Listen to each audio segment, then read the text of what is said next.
చక్కని పరిచర్య ఈ ప్రాంతంలో జరిగిస్తున్నటువంటి వీళ్ళు ఆశ్రయేశ్వర్ గారికి మరి సహచరులు పాలనకు మీ అందరికీ కూడా పేరు పేరున హృదయపూర్వక శుభవందనాలు తెలియజేస్తున్నాను. ఈ రాత్రి దేవుడు మనల్ని ఆశీర్వదించే రాత్రి. ఈ రాత్రి దేవుడు ఆశించే విధముగా మన జీవితాల్లో మనం క్రమపరుచుకుంటే ఆశీర్వాదాలు తప్పకుండా దేవుడు మనకు అనుగ్రహిస్తాడు. ఆశీర్వదించబడటానికి పిలువబడి ఉన్నారు. దేవుడు చాలా మందిని పిలిచాడు. ఎందుకు పిలిచాడంటే దేవుడు వారిని ఆశీర్వదించడం కొరకే పిలిచాడు. సేవకులు కావచ్చు, విశ్వాసులు కావచ్చు, ఎవరినైనా దేవుడు ఎన్నుకుంటాడో దేవుడు పిలుస్తాడు. ఎందుకు అంటే మనం ఆశీర్వదించబడాలి. ఏ విషయంలో? అన్ని విషయాల్లో ఆశీర్వదించబడాలి. భూమి మీద దూరంతల ఆశీర్వాదం, అలాగే పరలోకంలో కూడా నిత్య జీవాన్ని కూడా మనం పొందుకోవడానికి కోసమే దేవుడు మనల్ని పిలుస్తూ ఉన్నాడు. చాలా మంది దేవుని పిలుపుకు లోబడి వారికి కలిగిన సమస్తాన్ని సైతం విడిచిపెట్టుకొని ప్రాణం పోయేంత మట్టుకు దేవుని వెంబడిస్తూ దేవుని పని పట్ల శ్రద్ధాభక్తులు కలిగి చాలా నమ్మకస్తులుగా అది తలుపుడు సాధించిన వారు నాకు తెలిసి చాలా మంది ఉన్నారు. చూడండి, ఈ రాత్రి దేవుడు మనల్ని ఆశీర్వదించడానికి పిలిచాడని మనం మర్చిపోవద్దు. దేవుడు మనల్ని ఆశీర్వదించాలి అన్నప్పుడు మనం కొన్నింటి విడిచిపెట్టుకోవాలి. దేవునికి నచ్చనివి, దేవునికి ఇష్టం కానివి నీ జీవితంలో ఏమైనా ఉంటే అది గుర్తించి దాన్ని విడిచిపెట్టాలి. దావీదు అంటాడు, దేవా నన్ను పరీక్షించుము, పరిశోధించుము, నీకు ఆయాసకరమైన మార్గం నా యుద్ధములేమో చూడు. ఆయన తెలిసినంత మట్టుకు ఆయన సరి చేసుకుంటూ వచ్చాడు. ఇంకా ఆయనకు తెలియని పాపాలు ఏమైనా ఉన్నాయేమో వాటిని దేవునికి చెబుతున్నాడు. ఎందుకంటే బాల్యకాల పాపాలు, యవ్వనకాల పాపాలు, నడిప్రాయంలో పాపాలు, వృద్ధాప్యంలో చేసే వాటి పాపం మనం చేసిన అన్నింటి మనం గుర్తుపెట్టుకోలేము. కానీ ప్రతి పాపం దేవునికి తెలుసు. దేవునికి మరుగైనది లేదు. దేవుడు నేను ఏది విడిచిపెట్టుకోమంటే అది విడిచిపెట్టుకోవాలి. దేవుడు ఎక్కడికి నేను నడవమంటే అక్కడికి వెళ్ళాలి. దేవుడు నిన్ను ఏది అర్పించమంటే అది నువ్వు అర్పించాలి. దేవుని చిత్తానుసారముగా ఎవరిపైతే నడిపించబడతామో వారు దీవించబడతారు. అలాగే దీవించబడిన వారు పరిశుద్ధ గ్రంథంలో చాలా మంది మనము వారిపై చూడాలి. కానీ కొంతకాలం దేవుని విశ్వాసం నుంచి తర్వాత లోకంలో పాపంలో పడిపోయే వారి వైపు చూడకూడదు. మనకంటే ముందున్న వారిని చూడాలి. కానీ మన వెనుకున్న వారిని మనం చూస్తే లోతు వారిలా ఉప్పు స్థానంగా మార్చబడతాం. ఉప్పు నిస్సారం అయితే దేని వల్ల సారం పొందుదు, దేని వల్ల సారం పొందుకోలేదు, ఉప్పు నిస్సారం అయితే. కాబట్టి ప్రియమైన వాళ్ళ అవిశ్వాసిగా మనం భూమి మీద బ్రతకూడదు, విశ్వాసిగానే భూమి మీద మనము బ్రతకాలి. చూడండి, దేవుడు మనల్ని ఆశీర్వదించడానికి పిలిచిన దేవుడు ఆయన కొన్ని రెస్ట్రిక్షన్స్ పెట్టినప్పుడు వాటి ప్రకారంగా మనం నడుచుకుంటే ఖచ్చితంగా ఆశీర్వదించబడతాము. హల్లెలూయా.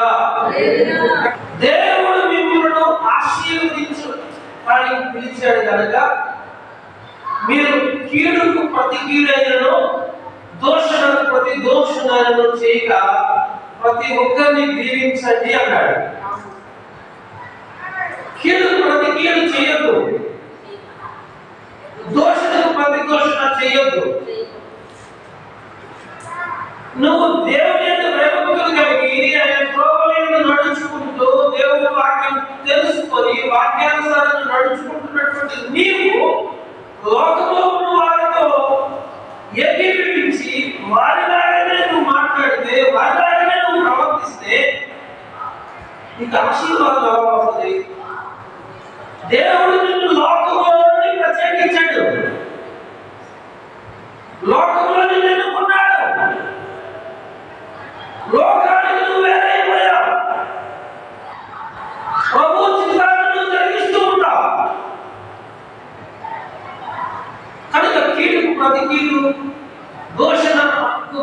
ఆలోచనలకు చేయవద్దు. దేవుడు అబ్రహాముతో మాట్లాడుతున్నాడు.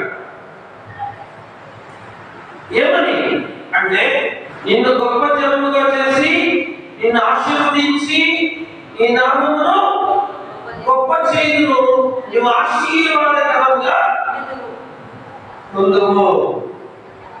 నీవు ఎవరిని దీవిస్తే, నువ్వు ఎవరిని ఆశీర్వదిస్తే వారు ఆశీర్వదించబడతారు అన్నాడు. ఎవరు? దేవుడు అబ్రహాము. నీవు ఎవరిని దీవిస్తే వారు దీవెనకరంగా ఉంటారు, నీవు ఎవరిని ఆశీర్వదిస్తే వారు ఆశీర్వాదకరంగా ఉంటారు. అది నీవు ఎవరిని శపిస్తే వారు శపించబడతారని అన్నారు. నువ్వు దీవిస్తే దీవించబడతారు, నువ్వు ఆశీర్వదిస్తే ఆశీర్వదించబడతారు. కానీ నిన్ను ఎవరు దూషిస్తే, నిన్ను దూషించువారని నేను, నిన్ను ఎవరైనా దూషిస్తే వారు శపించబడతారు. అంతేగాని దేవుని బిడ్డలుగా మనం ఎవరిని శపించకూడదు, ఎవరిని దూషించకూడదు. ఒకవేళ మన ఆశీర్వాదాలకి ఇవే అడ్డుకోడుగా ఉన్నామేమో ఒక్కసారి పరీక్షించుకుంటాం. చాలా మంది కష్టపడుతున్నటువంటి సంపాద్యం చిరిగిపోయిన సంచిలో వేసినట్లుగాను, పగిలిపోయిన తొట్టులలో నీళ్లు పోసినట్లుగాను, ఎక్కడ వేసిన దొంగలి అక్కడే ఉంటుంది. నిద్ర లేచిన మొదలుకొని చాలా అధ్యాయంతో పడుకుని కష్టపడుతున్నా కూడా ఎక్కడ సమస్యలు అక్కడే, ఎక్కడ జబ్బులు అక్కడే, ఎక్కడ ఇబ్బందులు అక్కడే. ఏమాత్రం ఇంప్రూవ్మెంట్ అనేది కుటుంబంలో కానీ మన చేసే పనిలో కానీ కనబడట్లేదు. కారణం ఏంటంటే, సరి చేసుకోవాల్సింది మనం. లోపం ఎక్కడ ఉండాలని మనం సరి చేసుకోవాలి.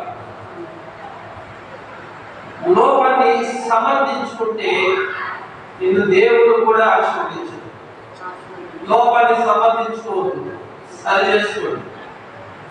మన పాపములు మనం ఒప్పుకొని ఆయన నమ్మదగిన వాడు, నీతిమంతుడు, సమస్త దుర్నీతి నుంచి మనం విడిపించి పరిశుద్ధపరచాడు. హల్లెలూయా. అబ్రహామును దేవుడు పిలిచాడు. దేనికి? ఆశీర్వదించడానికి, గొప్పగా గొప్ప జనముగా చేయడానికి, అనేకుల్లో ప్రత్యేకించాడు దేవుడు. ఎవరంటాడు? నీవు ఆశీర్వదించిన వారిని ఆశీర్వదిస్తాను, దూషించిన వారు శక్తిగా పొందుతారు. కనుక దేవుడు ఎవరిని పిలిస్తే వారు దేవుని చిత్తానికి లోబడ్డారు. తొందరపడి ఎవరిని ఏమి అనకూడదు.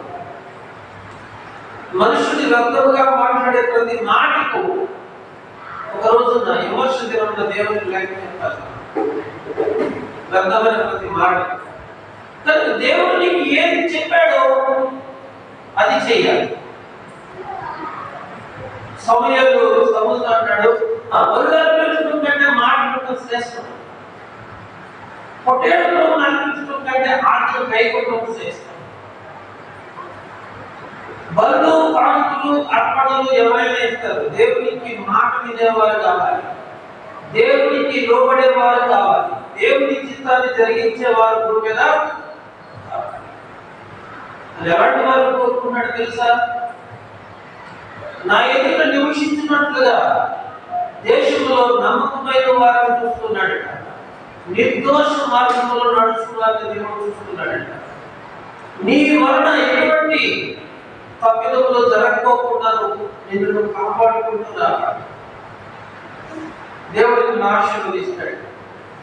ఒకనొక సందర్భంలో అబ్రహాముతో దేవుడు ఏమి చెప్పాడు తెలుసా?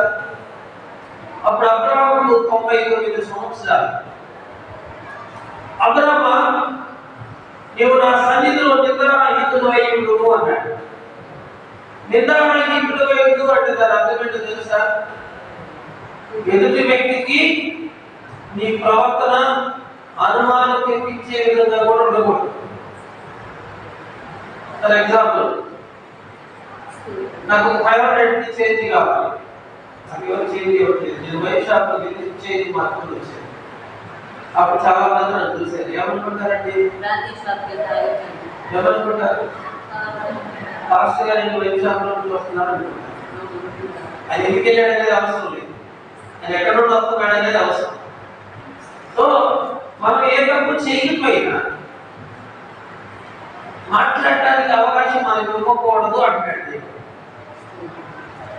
గుర్తుపెట్టుకోండి. అబ్రాహ్మ, నువ్వు నిద్రాహీనుడైన సన్నిధిలో నడుస్తూ, నింద అనేది అది చదువో తెలియదు, అబద్ధమో తెలియదు. ఇంగ్లీష్లో రోమన్ అంటారు. రోమన్స్ వస్తాయి. నింద నిందగానే ఇవ్వాలి, నింద నిజం కాకూడదు. యేసు ప్రభువు ఏం చెప్తాడు తెలుసా? నా నామం నిమిత్తం జనులు మిమ్మల్ని నిందిస్తారు, హింస పెడతారు, మీ మీద చెడుగా మాట్లాడతారు. మీరు బాధపడొద్దండి, మీరు దుఃఖపడొద్దండి, మీరు బంధువులు వేసి సంతోషించండి, పరలోకంలో మీ ఫలం అధికమైంది అని. చూడండి, మనుషులు నిందవేసినప్పుడు, మనుషులు బాధ పెట్టినప్పుడు, మనుషులు మన మీద అనవసరంగా నేరారోపణ చేస్తున్నప్పుడు మన హృదయం మండదా? మనం వారికి సమాధానం ఇవ్వద్దా? సమాధానం ఇవ్వద్దా? చూడండి, ప్రభు అంటాడు, మీరు బాధపడదు, సంతోషించి గొంతులు వేయాలి. సంతోషించి గొంతులు ఎలా వేస్తాం? మనం చేయని దానికి, మన వల్ల తప్పు లేని దానికి మనం మాట్లాడాల్సి వస్తే మనం సంతోషం ఎలా తెలియదు. అందుకని పేరు ఒక చక్కని మాట అంటాడు. చూద్దామా? పేదల మొదటి పత్రిక 2వ అధ్యాయం 20వ వచనం. 20:19 కూడా చూడండి. ఎవడైనను అన్యాయముగా శ్రమ పొందుచు దేవుని గూర్చిన మనస్సాక్షి కలిగి దుఃఖము సహించినట్టు మనమంట అన్యాయముగా శ్రమను అనుభవించాలి. మన ప్రభువైన యేసుక్రీస్తు వారు అన్యాయమైనటువంటి తీర్పును పొందాడు. గొర్రె బొచ్చు కత్తిరించు అని మౌనంగా ఉన్నట్లుగా ఆయన దూషింపబడి బదులు దూషింపలేదు. ఆయన కంఠస్వరాన్ని వీధిలో వినబడి లేదు. అన్యాయమైనటువంటి తీర్పును మన ప్రభువైన యేసుక్రీస్తు వారు పొందాడు. ఇక్కడ పేతురు గారు మనకి ఏం చెబుతున్నాడంటే, ఎవడైనను దేవుని ఆత్మ కలిగిన వాడైతే వాడు అన్యాయముగా శ్రమ పొందుచు దేవుని గురించిన మనస్సాక్షి కలిగి దుఃఖము సహించినట్టు అది హితము, అది హితము. తప్పిదములకై దెబ్బలు తిరిగినప్పుడు మీరు సహించినట్టు మీకేమి విధానం? మీరు తప్పులు చేసి సంబంధం లేని విషయాల్లో తగుదలుస్తూ ఈదల విషయాలు ఇంట్లో తీసుకొని పెట్టుకొని మనశ్శాంతి లేకుండా, నెమ్మది లేకుండా, అదేమంటే మాకు శ్రమ వస్తున్నాయి, కష్టాలు వస్తున్నాయి, ఇబ్బందులు వస్తున్నాయి, దేవుడు మమ్మల్ని పరీక్షిస్తున్నాడు, ఇలాంటి మాటలు మాట్లాడుకుంటూ ఉంటారు అన్నమాట. అసలు ఎక్కడ ప్రాబ్లం వస్తుందో, ఎక్కడ మిస్టేక్ ఉందో మనం ఆత్మ పరిశీలన చేసుకోవాలి. ఇక్కడ చూడండి, తప్పిదకు మనకై మీరు దెబ్బలు తినినట్లా, మీరు సహించినట్లా అది ఏం జనము? మేలు చేసి బాధపడినప్పుడు మీరు సహించినట్ల అది దేవునికి హితమగును. ఇందుకు మీరు పిలవబడితిరి. మేలు చేసి శ్రమ అనుభవించడానికి, ఇతరులకు సహాయం చేసి ఇబ్బందులు పోవడానికి దేవుడు మనల్ని క్రీస్తు యేసు కలిగిన మనసును మనం కూడా కలిగి ఉన్నట్టుగా అర్థం చేసుకుంటుంది. అబ్రహామును దేవుడు పిలిచినప్పుడు, నీవు ఎవరిని ఆశీర్వదిస్తే వారు ఆశీర్వదించబడతారు, నిన్ను ఎవరు దూషిస్తే వారు శపించబడతారు అన్నారు. కాబట్టి ఎవరిని మనం దూషించాలి, ఎవరిని మనము శపించవద్దు. ప్రతి ఒక్కరిని మనము ఆశీర్వదిస్తూనే పోవాలి. ఒక సందర్భంలో యోగుకి కఠినమైనటువంటి శోధన ఎదురైంది. ఎటువంటి శోధన అంటే, వీళ్ళగా 10 మంది బిడ్డలు ఒకే ఒక రోజు సవాలు గుట్టగా మార్చబడ్డారు. తన ఆస్తి మొత్తం కూడా కోల్పోయాడు. అప్పుడు బోటం తల మొదలుకొని ఎదుటాల వరకు ఆరోగ్యం అంతా క్షీణించింది. ఆయన బూడిదలో కూర్చొని చెల్లపీకు పట్టు తీసుకొని చుట్టూ కూర్చున్నాడు. యోగుని ఎవరు పోల్చలేని పరిస్థితిలో ఉన్నారు. యోగు భార్య కూడా యోగును చూసి అసహించుకుంది. నీవు దేవుని దూషించు, యథార్థతను విడిచిపెట్టు, ఇంకెందుకు దేవుని విశ్వాసం ఉంచావు, ఇంకెందుకు నీకు దేవుడంటే నమ్మకం, ఇంకెందుకు దేవుడంటే నీకు అంత పిచ్చి, ఏం మేలు చేశాడు మనకి? బిడ్డలు చనిపోయారు, ఆస్తి కోల్పోయావు, చివరికి ఆరోగ్యం క్షీణించిపోయింది, నిన్ను చూడటానికి చాలా అసహ్యంగా ఉంది, చచ్చిపోమంటుంది. కష్టమైన, కనువైన, లేవైన, వ్యాధైనా, బాధైనా బ్రతికినంతకాలం నేను నీతోనే నివసిస్తానని పెళ్లిలో ప్రమాణం చేసినటువంటి భార్య భక్త స్థితి హీనంగా మారేసరికి చచ్చిపోవట్టుంది. బాగుంటాడైనా దేవుడు మాకు మేలు చేశాడు, జీవితాన్ని కష్టం కలిగింది, దేవుడు మేలు చేశాడు. అనేక సందర్భాలు మనం కలిగినటువంటి బాధల ప్రతి మనం మాట్లాడుతున్నాం. అలా మాట్లాడినప్పుడు యోగు తన భార్యని గద్దించాడు. మూర్ఖురాలు మాట్లాడినట్లుగా మాట్లాడుతున్నాడు. దేవుడు మనకు మేలు చేశాడు, మనం మేలు అనుభవించాం, కీడు కూడా అనుభవించడానికి తగిన వారమే, కీడు కూడా అనుభవించడానికి తగిన వారమే అన్నాడు. ఆ మాటకి భార్య మూయబడింది. బదులు మాట్లాడాడు. ప్రసంగి గ్రంథంలో దేవుడు అంటాడు, సుఖదుఃఖములను దేవుడు జతపరిచాడు. భార్య భర్తలను జతపరిచినట్లుగా సుఖదుఃఖములను దేవుడు జతపరిచాడు. దావీదు అంటాడు, శ్రమ పొందియుట నాకు మేలాయను. సుఖాలు మేలు దేవుని చెప్పలేదు, కానీ శ్రమను ఖచ్చితంగా మనకు మేలు. పెద్దలకు మాట్లాడాలి, శ్రమలకు కీడలకు మేలు. ఈరోజు శ్రమ పడుతున్న మీరు, దుఃఖపడుతున్నటువంటి మీరు, ఒకరోజు దేవుని చేత ఖచ్చితంగా మీరు ఆదరించబడతారు. మీ కన్నీటిని దేవుడు సంతోషంగా మార్చుతాడు, మీ దుఃఖాన్ని ఆనందంగా దేవుడు మార్చుతాడు. అయితే దేవుని మాటలకు మనసు పూర్తిగా విలిచి వీరికి ఆలోచించండి పిల్లలు. అయితే యోగు స్నేహితులు వచ్చారు.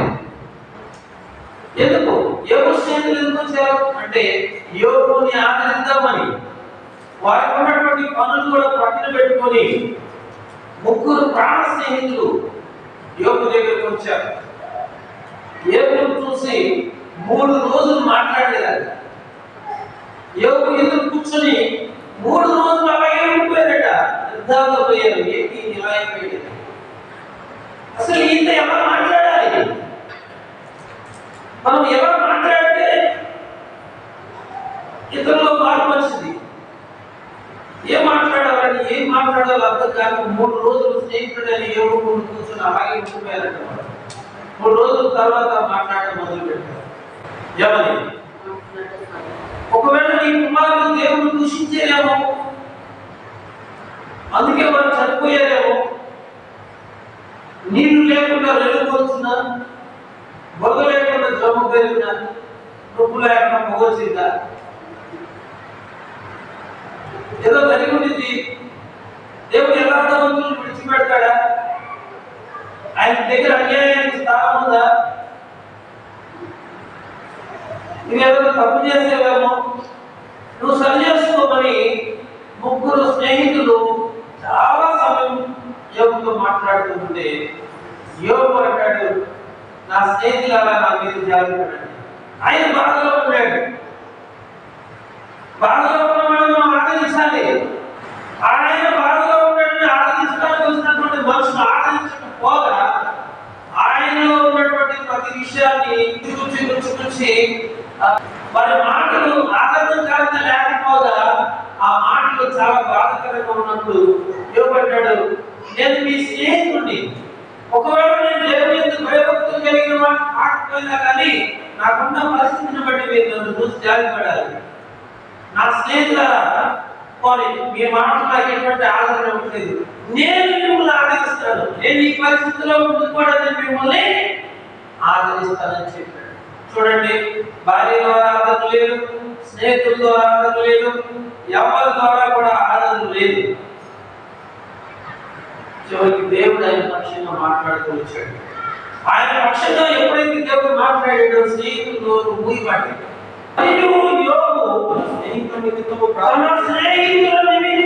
ప్రార్థన చేసినప్పుడు అతని క్షేమ స్థితిని మరలా అతనికి దయచేసెను. చాలు. ఎవరి కోసం ప్రార్థన చేశాడు? యోబు స్నేహితుల కొరకు ఆయన ప్రార్థన చేశాడు. మరి మాట్లాడట్లయినా ఏమి మనసులో పెట్టుకోలేదండి. మనమేమో పెట్టుకోవాల్సిన మాట, దేవుని మాటలు పెట్టుకోవాలి, ఆ అవసరం లేదు విచారంగా మనం మనసులో పెట్టుకొని మనసులో పాటు చేసుకుంటాం. దాని విషయాలు కావాలన్నా దానికి బ్రతకం. कारण అరటి పండు ఆ పండు తింటారు కానీ ఒక్క తింటారు. అలాగే అనవసరమైనటువంటి విషయాలన్నీ కూడా మనసులో పెట్టుకొని అవసరమైన విషయాలు బయటపడేస్తారు. యోబుని అన్ని అధ్యాయాల్లో ఒకరు విమర్శిస్తూ హెచ్చరిక చేస్తూ గలిబిలి చేస్తూ ఉన్నారు. కానీ అదేమి యోబు తన మనసులో పెట్టుకోకుండా యోబు తన స్నేహితుల నిమిత్తము ప్రార్థన చేస్తాడు. ప్రార్థన చేసినప్పుడు యెహోవా అతని క్షేమ స్థితిని మరలా అతనికి గొప్ప విషయం అండి. నువ్వు పోగొట్టుకుని మళ్ళా సంపాదించుకోవాలంటే, నువ్వు నష్టపోయింది మళ్ళా నువ్వు లాభంగా తిరిగి పుట్టుకోవాలంటే, నువ్వు ఎవరైనా బాధ పెట్టుకుంటే వారి గుర్తు తెచ్చుకొని వారి క్షమించి ప్రార్థన తప్పకుండా దేవుడు నీకు ఆశీర్వాదాన్ని అనుగ్రహిస్తాడు. ఎప్పుడు ఇచ్చాడు దేవుడికి ఆశీర్వాదం? తన స్నేహితుల నిమిత్తము ప్రార్థన చేసినప్పుడు అతని మొదటి స్థితి అతనికి మరలా దేవుడు దయచేశాడు. రెండంతల ఆశీర్వాదాన్ని దేవుడు అనుగ్రహించాడు. భగవాన్ అంటాడు, శత్రువులను ప్రేమించండి, మిమ్మల్ని హింసించిన వారి కొరకు ప్రార్థన చేయండి. ఒకసారి ఒక మహా తెలివైన వాడు అని అనుకుంటాడు. నా దగ్గరికి వచ్చి, పాస్టర్ గారండి, యేసు ప్రభు శత్రువులు ప్రేమించమంటున్నాడు, హింసించిన వారి కోసం ప్రార్థన చేయమంటున్నాడు, కుడిచాము కొద్ది ఎడచాము పెట్టమంటున్నాడు. అసలు ఇది ఎవరి వల్ల సాధ్యమైందండి? ఎవరు సాధ్యమైంది? అది ఎవరు సాధ్యం చేయగలుగుతారంటే అది మనకు అసాధ్యమైన బాబాయ్, దేవునికి సమస్తం సాధ్యమే. యేసు ప్రభు అలా చేసి మీరు కూడా చేయమన్నాడు. మనం మనుషుల వైపు చూడకూడదు, యేసు ప్రభు వైపు చూడాలి అన్నప్పుడు ఆయన సమాధానం దొరికింది. ఎందుకంటే ఆ ఎవరుండాలో అనేది అవసరం లేదు. యేసు ప్రభు ఉన్నాడు కదా, యేసు ప్రభు ఉన్నాడు కదా. ఆయన దేవుడికి లోకానికి రాలా, మానవుడికి లోకానికి వచ్చాడు. ఆయన మనవలే శోధింపబడినను ఆయన పాపం లేని వాడిగా ఉన్నాడు. శోధించబడు వాడికి సహాయం చేయగలవాడే. మనం యేసు ప్రభు వారి వైపు చూడాలి కానీ మనుషుల వైపు మనము చూడకూడదు.